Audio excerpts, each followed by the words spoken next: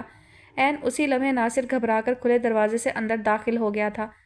سرسری ملاقات کی اس ناگوار لمحے کو تقدیر نے چپکے سے اپنی مٹھی میں قید کر لیا تھا، اور ہر اہم واقعہ سرسری واقعات کے باہمی ملاپ سے ہی جنم لیتا ہے۔ او بھائی، تم ہو کہاں؟ تمہاری تلاش میں کنویں میں بانس ڈلوانے کی کسر رہ گئی۔ کچھ دیر اور کال رسیو نہ کرتے تو یہی کرنا پڑتا۔ ویسے یہ خاصا غیر مہذب طریقہ ہے جو خود ہی انوائٹ کرو اور خود ہی غائب ہو جاؤ۔ اس کے کال رسیو کرتے ہی حدید نے خوب اچھی طرح خبر لی تھی، اور اس کے طنزیہ انداز پر شاہ نواز نے متبسم لہجے میں وضاحت دیتے ہوئے کہا، ریئلی ویری سوری یار، بس اچانک ہی ایک بہت ضروری کام کے سلسلے میں نکلنا پڑا۔ جی ہاں، اور سارے ضروری کام آج کی تاریخ میں نپٹانا ضروری ہیں، قیامت کا تو یوں بھی کوئی دن مقرر نہیں، کیا پتہ کل ہی آ جائے۔ اس نے پھر طنز کیا اور اس پر شاہ نواز اپنا کہا روک نہیں سکا۔ خدا کی قسم دوست کم نکچڑی بیوی زیادہ لگ رہے ہو۔ کوئی قسمت کی ماری ہوگی جو تمہاری بیوی بنے گی۔ تمہاری بیوی کہلوائے جانے سے بہتر میں خودکشی کرنا سمجھتا ہوں۔ تم تو ان لوگوں میں سے ہو جو شادی کی رات بھی آفس میں گزاریں گے اور اگلے روز بیوی سے کہیں گے کچھ ضروری معاملات نپٹانا رہ گئے تھے۔ شاہ نواز کا کہا بے ساختہ تھا۔ بہت جلے ہوئے ہو، کیا وریشا نہیں آئی؟ حالانکہ اسوا نے میرے سامنے ہی اسے فون کیا تھا۔ اس کا انداز شریر تھا۔ میں اسے پسند کرتا ہوں اور اسے اپنی بیوی کے روپ میں دیکھنا چاہتا ہوں، مگر میں نے اسے خود پر اتنا طاری بھی نہیں کیا ہوا کہ میرا موڈ اس کی موجودگی یا غیر موجودگی سے رنگ بدلے۔ او بھائی میرے، محبوبہ کا کھانا الگ ہوتا ہے، دوست کا الگ۔ میں آج صرف تم سے ملنے آیا تھا، لیکن تم پتہ نہیں کون سے ضروری کام نپٹاتے پھر رہے ہو۔ مجھے لگتا ہے کسی اور ہی ضروری کام سے لگ گئے ہو۔ تم اور تمہارے اندازے۔ شاہ نواز اس کے خلوص سے متاثر ہوا تھا اور خود کو سرزنش کرتے ہوئے بولا، تم بس تھوڑی دیر ویٹ کرو، میں باغ جناح کے قریب ہوں، 15 منٹ میں پہنچ رہا ہوں۔ اب کوئی فائدہ نہیں، میں گھر آ چکا ہوں۔ تو ٹھیک ہے، پھر میں تمہاری طرف آ جاتا ہوں، اس نے فوراً تجویز دی۔ کوئی ضرورت نہیں، حدید تڑک کر بولا، میں سونے لگا ہوں اور تمہاری شکل دیکھنے کا میرا کوئی ارادہ نہیں ہے۔ بکو مت۔ شاہ نواز کو اس کی جھلاہٹ لطف دے رہی تھی۔ صبح کتنے بجے کی فلائٹ ہے تمہاری؟ 6 بجے کی۔ شاہ نواز نے پل بھر کو سوچا، پھر بولا، چلو ٹھیک ہے، میں ایئرپورٹ آؤں گا تم سے ملنے۔ تم اور تمہارے وعدے، وہ اسی کے انداز میں بولا۔ کل ملتے ہیں، فی الحال میں فون بند کر رہا ہوں۔ ذرا سی دیر کی بات تھی اور تم تو تانے دے دے کر مار دو گے۔ Take care. اس نے بنا اس کی اگلی بات سنے کال ڈسکنیکٹ کر دی تھی۔ چند لمحے مسکراتے ہوئے LCD کو دیکھتا رہا، پھر سامنے سڑک پر سے گزرتی ٹریفک کو دیکھنے لگا۔ قصر بلند میں آج ڈنر کا اہتمام کیا گیا تھا۔ وہ سارے انتظامات چیک کر لینے کے بعد کسی ضروری کام کا بہانہ بنا کر باہر نکل آیا تھا۔ حالانکہ کوئی اتنی زیادہ گیدرنگ نہیں تھی، تقریباً وہی سب لوگ مدعو تھے جنہیں شاہ نواز اور جو شاہ نواز کو بہت اچھی طرح سے جانتے تھے، لیکن وہ اپنے دل و دماغ کا کیا کرتا جو ان سب لوگوں کے درمیان اجنبی محسوس کرتا تھا۔ وہ بہت کم تقریبات میں شریک ہوتا تھا اور ابھی بھی بے حد اطمینان سے فٹ پاتھ کے کنارے بیٹھا یوں اطمینان سے آتی جاتی ٹریفک کو دیکھ رہا تھا جیسے بڑی دیر تک اٹھنے کا ارادہ نہ ہو۔ ستاروں بھرا سیاہ آسمان اس پر جھکا ہوا تھا اور عقب میں باغ جناح کے درختوں سے اٹھنے والی خنکی خوشبو سے بوجھل تھی۔ حدید سے بات ہونے سے قبل بھی اس نے 2-1 بار اٹھنے کا سوچا تھا، مگر جانے کیوں اٹھ نہ سکا تھا۔ حالانکہ دل و دماغ پر کچھ ایسا غبار بھی نہیں چھایا ہوا تھا کہ وہ مایوسی کے مہیب غار میں محسوس کرتا خود کو۔ بس بعض اوقات بھرپور فراغت بھی عذاب بن جاتی ہے۔ اس نے تو بڑے شوق سے یہ فراغت مول لی تھی، بڑے اہتمام سے بیٹھ کر مدتوں سے بند کتاب کو جھاڑا تھا، کھول کر ہر پنہ پڑھا تھا۔ کچھ یادوں کو اپنی تجسیم کے لیے الفاظ درکار تھے، کچھ ان کی حاجت نہ تھی۔ کبھی کچھ خود سے الجھتے، کبھی تقدیر سے شکوہ کرتے 4-5 گھنٹے گزر بھی گئے اور پتہ بھی نہیں چلا۔ لیکن کوئی تسلیم کرے یا نہ کرے، مگر ایک بات طے شدہ ہے، یادیں خوشگوار ہوں یا ناگوار، اچھے دنوں کی خوشبو سے بوجھل ہوں یا برے دنوں کی بات سے بھرپور، یادوں کی تاثیر کڑوی ہوتی ہے۔ تبھی تو جب بلا مقصد سڑکیں ناپ کر وہ قصر بلند واپس آیا تو ذہن و دل پر عجیب سی بیزاریت اور بوجھل پن کا غبار چھایا ہوا تھا۔ قصر بلند تاریکی و خاموشی میں ڈوبا ہوا تھا۔ واچ مین نے اسے دیکھتے ہی سلام کیا اور گیٹ سے منسلک چھوٹا دروازہ کھول دیا تھا۔ گاڑی تو وہ لے کر نہیں گیا تھا، واپس لانے کا کیا سوال۔ اسپینش طرز پر بنا ہوا خوبصورت لان اس وقت بے حد اداس اور تاریک دکھائی دے رہا تھا۔ کھانے کی ٹیبل یہیں لگائی گئی تھی۔ وہ کونا جہاں اصلی سنگ مرمر کی بینچ بنی ہوئی تھی، وہیں پر باربیکیو ارینج کیا گیا تھا، لیکن اس وقت ذرا سی بھی نشانی دکھائی نہ دیتی تھی۔ اندازہ ہی نہیں ہو رہا تھا کہ ذرا دیر پہلے یہاں گہما گہمی رہی ہوگی، اور یہ سارا کمال ولی بابا کا تھا۔ ان کی سپرویژن میں کوئی کام ادھورا یا نامکمل رہ ہی نہیں سکتا تھا۔ شاہ نواز مین انٹرنس سے اندر داخل ہونے کی بجائے برآمدے میں اترتے گول زینے سے سیکنڈ فلور پر آیا تھا۔ اس کا کمرہ چونکہ سیکنڈ فلور پر تھا، اس لیے جب کبھی دیر سے واپسی ہوتی تھی تو وہ یہی راستہ اختیار کرتا تھا۔ کمرے میں آ کر اس نے موبائل فون، والیٹ، سگریٹ اور لائٹر بیڈ کے سائڈ ٹیبل پر رکھے جیکٹ اتار کر صوفے کی بیک پر ڈال دی۔ ڈریسنگ کی جانب بڑھتے ہوئے اسے کچھ عجیب سا احساس ہوا تھا۔ اس نے سرسری انداز میں کمرے پر ایک طائرانہ نظر ڈالی تھی۔ اس کی نظر اسٹڈی ٹیبل پر رکھی ایش ٹرے پر رک سی گئی۔ ایش ٹرے کے اندر بجھے ہوئے سگریٹوں کی راکھ اور 3 ٹکڑے موجود تھے۔ اسے یاد آیا کمرے سے جانے سے پہلے اس نے صرف ایک سگریٹ پیا تھا اور ایش ٹرے میں ایک ٹکڑا تھا، پھر یہ باقی 2 ٹکڑے کہاں سے آئے؟ اس کی حسیات ایک دم جیسے شارپ ہوئی تھیں۔ ان سگریٹ کے ٹکڑوں کے علاوہ گو کہ کوئی بھی چیز ایسی نہیں تھی جو اسے کانشیس کرتی، مگر یہ سمجھنے میں ذرا بھی دقت نہیں ہوئی کہ کوئی اس کمرے میں وقت گزار چکا ہے۔ مگر کون؟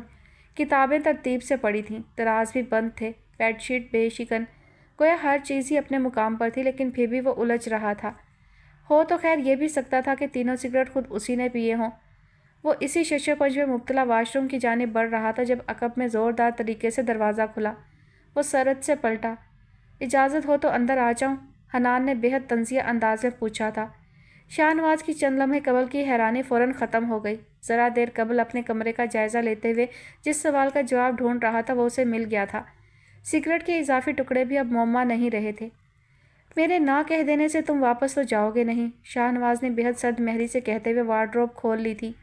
امیزنگ، تم تو مجھے بہت اچھی طرح جاننے لگے ہو، وہ تمسخرانہ انداز میں کہتا اندر آ گیا تھا اور بیڈ پر بے تکلفی سے نیم دراز ہو گیا تھا۔ شاہ نواز لا تعلقی سے وارڈروب میں جھانکتا رہا۔ حنان چند لمحے اس کی پشت کو گھورتا رہا، پھر ادھر ادھر نظریں گھما کر کوئی ایسی چیز تلاش کرنے لگا جس کے ذریعے شاہ نواز کو اس کے اس پرسکون انداز سے باہر نکال سکے۔ وہ ایک زوردار جھگڑا چاہتا تھا یا کم سے کم زبردست سی بحث جس میں شاہ نواز کے بخیے ادھیڑ سکے۔ تبھی اس کی نظریں سگریٹ کی ڈبیا پر پڑیں۔ بس ایک یہی اچھی بات ہے تم میں، سگریٹ اچھے برانڈ کا پیتے ہو، حالانکہ تمہاری اوقات تو نہیں ہے، لیکن اس نے بے تکلفی سے سگریٹ سلگاتے ہوئے جیسے شاہ نواز کو بھی سلگایا۔ میری اوقات کا ذکر مت کرو حنان، پہلے اپنی اوقات پہچانو۔ شاہ نواز کا لہجہ ابھی بھی سرد تھا۔ حنان نے گہرا کش لیتے ہوئے اسے دیکھا اور طنزیہ لہجے میں بولا، میری اوقات کا اندازہ اسی بات سے لگا لو، جس گھر میں تم اتنے دھڑلے سے رہ رہے ہو وہ میرا ہے۔ تمہیں میرا شکر گزار ہونا چاہیے کہ اب تک میں نے تمہیں باہر نہیں پھینکوا دیا۔ حنان نے ایک ایک لفظ چبا کر ادا کیا تھا۔ تمہارا گھر؟ شاہ نواز نے مضحکہ اڑایا۔ جس یوٹوپیا میں تم رہ رہے ہو اس سے باہر آ جاؤ۔ یہ تمہارا نہیں، جہانگیر لاشاری کا گھر ہے۔ انہوں نے مجھے یہاں رہنے کا حق دیا ہے، اس لیے میں رہ رہا ہوں۔ اور ایک بات اچھی طرح ذہن میں بٹھا لو، تم تو کیا، تمہارے فرشتے بھی مجھے باہر نہیں پھینکوا سکتے۔ شاہ نواز نے جیسے کھلم کھلا چیلنج کیا تھا۔ حنان کے اعصاب تن گئے۔ حد ہے خوش فہمی کی۔ بہرحال سامان پیک کر کے رکھو، جب تک تمہیں یہاں سے باہر نہ نکلوا دوں سکون سے نہیں بیٹھوں گا، وعدہ سمجھو میرا۔ حنان کا بس نہیں چل رہا تھا، اس کی گردن ہی چبا ڈالے۔ ہم دونوں میں سے کون پہلے جائے گا اس بات کا فیصلہ وقت کو کرنے دیتے ہیں، تم بلا وجہ اپنی انرجی ویسٹ مت کرو۔ اس نے ناک سے مکھی اڑائی۔ اتنے اچھے انداز میں کہہ رہے ہو، چلو نہیں کرتا۔ حنان نے یکدم پینترا بدلا۔ بائی دا وے، یہ گل بانو کون ہے؟ اب جھٹکا لگنے کی باری شاہ نواز کی تھی۔ بے ساختہ اس کی نگاہ اسٹڈی ٹیبل تک گئی تھی۔ دھت تیرے کی، تم سے مطلب؟ اس نے بظاہر سرسری انداز میں کہا۔ مطلب تو کچھ نہیں، بس یوں ہی جنرل نالج میں اضافے کے لیے پوچھ رہا ہوں۔ ابھی یہاں ایک لو لیٹر ٹائپ کوئی چیز پڑی تھی، بلیو می مجھے پڑھ کر بہت افسوس ہوا۔ بیچاری محبت میں مرنے والی ہو رہی ہے۔ تم کبھی جواب بھی دیتے ہو یا نہیں؟ ویسے بنتے تو بہت ہو، کبھی اس معاملے کی ہوا تک نہیں لگنے دی۔ حنان جیسے چٹخارے لے رہا تھا۔ حنان تم خود جاؤ گے یا تمہیں دھکے دے کر باہر نکالنا پڑے گا؟ شاہ نواز نے کڑے ضبط سے کہا۔ ارے تم تو برا مان گئے۔ تم کیا ہو یہ تو میں اچھی طرح جانتا ہوں، مگر تھوڑے بہت مینرز انسان کو آنا چاہیے۔ تم کس کی اجازت سے میرے کمرے میں داخل ہوئے اور چیزوں کو چھیڑا؟ اس کا ضبط جواب دے گیا۔ اس کی اجازت سے جس کے کہنے پر تم میری نگرانی کرتے پھر رہے ہو۔ اس نے لطف لیا۔ اول تو میں تمہاری نگرانی نہیں کر رہا تھا، بائی چانس وہاں پہنچ گیا اور تمہاری مدد کرنا چاہیے، مگر تم اس قابل ہی نہیں ہو۔ حنان نے اس کی بات مکمل کرنے ہی نہیں دی۔ تم سے یہ کس نے کہا کہ مجھے تمہاری مدد کی ضرورت ہے؟ اپنی اس خیر خواہی کے جذبے کو ان کے لیے سنبھال کر رکھا کرو جن کے آگے پیچھے کتے کی طرح دم ہلاتے پھرتے ہو۔ بکواس بند کرو حنان، شاہ نواز اس قدر ہتک آمیز الفاظ پر چلایا تھا۔ اس روز تم نشے میں تھے اس لیے میں نے تمہیں بخش دیا تھا، مگر آج ایک بھی اور لفظ منہ سے نکالتے ہوئے یاد رکھو تم نشے میں نہیں ہو، اور اب اگر مزید کوئی بکواس کی تو یاد رکھنا میں ایک تھپڑ پر اکتفا نہیں کروں گا۔ او ہو، سچ سن کر برا لگ گیا۔ حنان لطف لے رہا تھا اور یہ شاہ نواز کی حد تھی۔ اس نے تیزی سے آگے بڑھ کر حنان کا گریبان پکڑ کر گھسیٹا اور کمرے سے باہر دھکیل دیا۔ میرا خیال ہے تمہارے لیے اتنا سبق کافی ہے۔ شاہ نواز نے دروازہ گویا اس کے منہ پر دے مارا تھا، اور یہ سب کچھ اتنا غیر متوقع تھا کہ حنان چند لمحوں کے لیے ہکا بکا ہی رہ گیا۔ اگلے ہی پل پیشانی پر رگیں تن گئی۔ تم پچھتاؤ گے شاہ نواز ملک، بہت پچھتاؤ گے۔ وہ گریبان درست کرتا، اگلا لائحہ عمل ترتیب دیتا اپنے کمرے میں گھس گیا جو عین شاہ نواز کے کمرے کے سامنے تھا۔ گیتی آرا کسی معمے کی طرح لگنے لگی تھی، حالانکہ کسی نے اسے ترغیب نہیں دی تھی، نہ ہی کوئی شرط عائد کی تھی۔ اس کے باوجود اسے لگتا تھا کہ اس معمے کو حل کرنے کے بعد ہی اسے وہ میجک کارڈ ملے گا جو اسے رہائی دلوانے میں معاون ثابت ہوگا۔ گو کہ گیتی نے سوائے ایک مرتبہ کے کبھی بھی اس کی حوصلہ افزائی نہیں کی تھی۔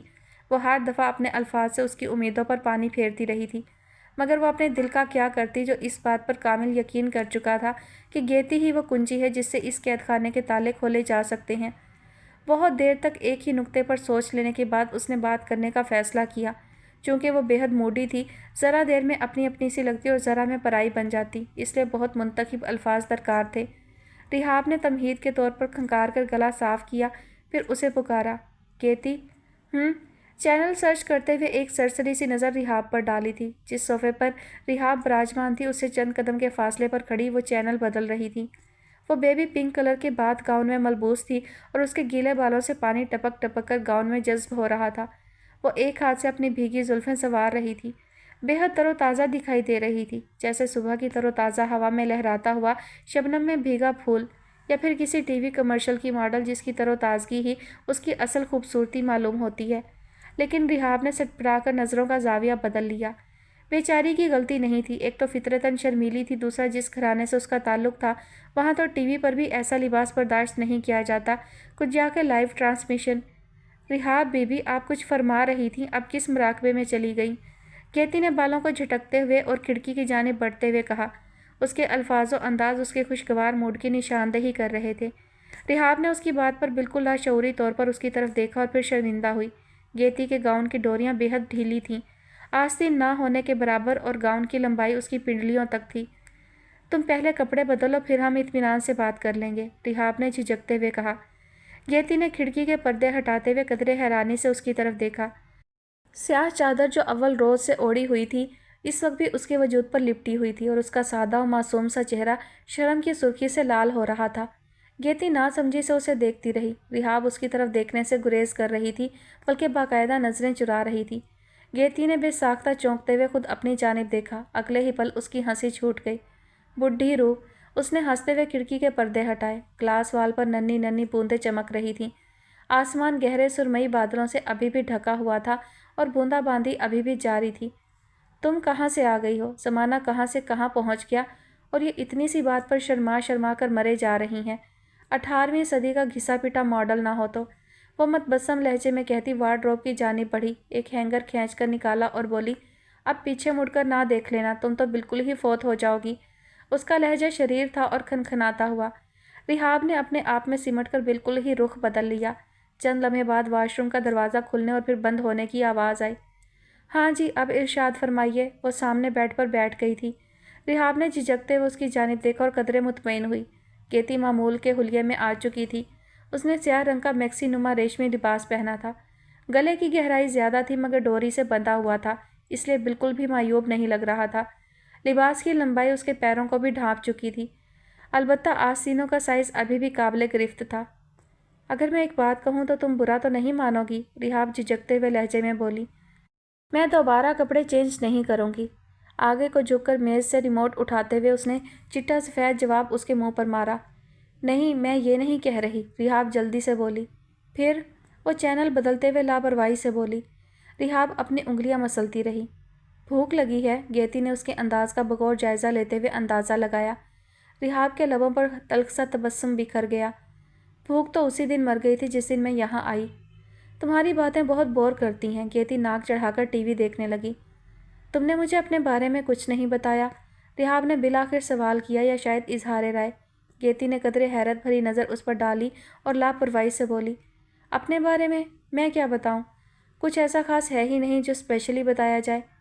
خاص نہ صحیح، کچھ عام باتیں تو ہوں گی جو بتائی جا سکیں۔ میرے متعلق جاننے سے تو تمہیں دلچسپی نہیں، کم سے کم اپنے بارے میں ہی کچھ بتاؤ، رحاب نے زور دے کر کہا۔ گیتی کو اس کی دلچسپی میں دلچسپی محسوس ہوئی، تبھی مبہم سا مسکرائی۔ نہیں، ایسی کوئی بات نہیں ہے۔ یہ کیسے ہو سکتا ہے؟ رحاب بضد ہوئی۔ ہر انسان کی کوئی نہ کوئی کہانی ضرور ہوتی ہے، اس نے زور دے کر کہا۔ در حقیقت وہ گیتی کے لہجے سے تقویت پکڑ رہی تھی۔ کہانی کا پتہ نہیں، البتہ ہر آج کی گزری ہوئی ایک کل ضرور ہوتی ہے، اچھی یا بری، بہرحال ہوتی ضرور ہے۔ وہ اطمینان سے بولی۔ میں اسی کل کے بارے میں جاننا چاہتی ہوں، ترت جواب آیا۔ گیتی کی ہنسی چھوٹ گئی۔ تمہیں کیا فائدہ ہوگا؟ رحاب سے کوئی جواب نہ بن پڑا، قدرے بے بسی سے بولی، بس یوں ہی۔ گیتی ٹی وی کی جانب متوجہ ہو گئی۔ گیتی، چند لمحے بعد رحاب نے پھر پکارا، بولو، مظہر تمہارا شوہر ہے؟ گیتی کے ہاتھ سے ریموٹ چھوٹ گیا، چہرے پر زلزلے کے اثرات نمایاں ہوئے۔ تمہیں کس نے کہا؟ وہ غصے اور حیرانی سے بولی۔ اس کے چہرے پر اشتعال اتنا نمایاں تھا کہ رحاب کو اپنی خیریت بھی خطرے میں لگی، حالانکہ اس کے تاثرات سے اپنے سوال کا جواب تو مل ہی گیا تھا۔ اس نے فوراً کچھ نہ کہا۔ شبنم نے؟ گیتی نے پوچھا۔ نہیں، وہ مشکل بولی، رائما نے، اسے ہی اندازے لگانے کا شوق ہے۔ گیتی غصے سے پاگل ہو رہی تھی۔ مجھے مظہر نے خود بتایا تھا جب وہ کمرے میں آیا تھا، رحاب نے جلدی سے کہا، اور گیتی کے اشتعال میں اضافہ ہوا تھا۔ اس نے مظہر کو موٹی سی گالی دی۔ جب پتہ چل ہی گیا ہے تو پوچھ کیوں رہی ہو؟ اگلی بار آئے گا تو تمہارے پاس چھوڑ جاؤں گی، سارے سوالوں کے جواب مانگتی رہنا، اس نے تڑک کر کہا تھا۔ نہیں پلیز، وہ روحانسی ہو گئی، میں تو بس یوں ہی، مجھے تم سے ہمدردی ہو رہی تھی۔ تم میری ماں لگتی ہو، بلکہ میری تو ماں کو بھی کبھی مجھ سے ہمدردی محسوس نہیں ہوئی ہوگی۔ تم کس خوشی میں مجھ پر ترس کھا رہی ہو؟ خود پر ترس کھاؤ، یہ سوچو یہاں سے نکلنا کیسے ہے، میری جان بخشو، وہ پھاڑ کھانے والے انداز میں بولی اور تنفن کرتی کھڑکی کے پاس جا رکی۔ رحاب کا پانسا غلط پڑ گیا تھا، وہ بری طرح کانپنے لگی۔ میں نے تو بس یوں ہی پوچھ لیا تھا، آئی ایم سوری، وہ گڑ گڑائی۔ گیتی کے صبح چہرے پر سختی تھی، اس نے ایک نظر بھی رحاب کو نہ دیکھا۔ ایک دفعہ تم نے کہا تھا تم اس زندگی سے مطمئن ہو، پھر مظہر کے نام پر ایسا ری ایکشن کیوں؟ گالی کی طرح لگتا ہے مجھے اس کا نام، سلے ہوئے زخم ادھڑتے ہیں تو تکلیف ہوتی ہے۔ میرا بس چلے تو اس کو بیچ چوراہے میں کھڑا کر کے کوڑے لگواؤں، لوگوں سے کہوں اسے تب تک پتھر مارو جب تک اس کی آخری سانس بھی ختم نہ ہو جائے۔ بھوکے کتے چھڑوانے کو دل چاہتا ہے اس پر۔ گھن آتی ہے مجھے خود سے جب یہ یاد آتا ہے کہ میں اس کے نکاح میں ہوں۔ گیتی کا سانس پھول گیا تھا، آنکھوں سے شرارے پھوٹ رہے تھے۔ وہ غصے سے کانپتی قریبی صوفے پر بیٹھ گئی تھی۔ چند لمحے جب اشتعال پر ذرا قابو پا لیا تو آہستگی سے بولنا شروع ہوئی۔ بہت غریب گھرانے سے تھی میں، ایک وقت کا چولہا جلتا تھا تو اگلے وقت کی فکر منہ پھاڑ کر کھڑی ہو جاتی تھی۔ مظہر غربت کے اس تنگ و تاریک مکان میں ایک روزن محسوس ہوا تھا جہاں سے ٹھنڈی ہوا آتی ہے۔ اس کے پاس وہ سب کچھ تھا جو مجھے چاہیے تھا، دولت، آسائشات، سہل زندگی کے خواب۔ آنکھیں بند کر کے نکل پڑی۔ یہ تو بعد میں پتہ چلا وہ اپنی فراہم کردہ آسائشات کی قیمت کیسے وصول کرتا ہے۔ چہرے پر تازگی کا نام و نشان تک نہ تھا۔ وہ گہرے دکھ سے کہہ رہی تھی، تم پہلے سے نہیں جانتی تھی؟ جانتی تو کیا اس کے ساتھ آتی؟ اتنی عقل تو غربت میں بھی تھی، وہ جھنجھلا کر بولی۔ بس آنکھوں پر پٹی سی بندھ گئی تھی، صرف اچھا سوچا، برے کی طرف دھیان ہی نہیں دیا۔ تمہیں ایک بات بتاؤں، عورت کبھی بھی خود کو دولت پر قربان نہیں کرتی۔ یہ محبت ہوتی ہے جس پر وہ اپنا آپ وارنے کے لیے راضی ہو جاتی ہے، اور مرد یہ فارمولہ جانتا ہے، ازل سے جانتا ہے۔ اسے پتہ ہوتا ہے ڈوری پر محبت کا ٹکڑا لگائے گا تبھی مچھلی پھنسے گی۔ یہ جو لیلا مجنوں، سسی پنو، ہیر رانجھا کی کہانیاں دہرائی جاتی ہیں، یہ دو کوڑی کی ہیں۔ صداقت سے آری چیز ہمیشہ دو کوڑی کی ہوتی ہے۔ تم مجھے کسی ایسی داستان کا نام بتا سکتی ہو جہاں مرد نے کسی بھی ذاتی غرض سے بے نیاز ہو کر محبت کی ہو؟ کوئی بھی مرد محبت میں یہ کیوں نہیں کہتا کہ عورت اسے جسمانی تعلقات قائم نہ کرے، کیونکہ وہ صرف اسی لیے محبت کی مالا جپ رہا ہوتا ہے۔ ہیر کی شادی راجے سے نہیں ہوئی، مجنوں کو لیلا نہیں ملی تو جنگل چھاننے نکل گیا۔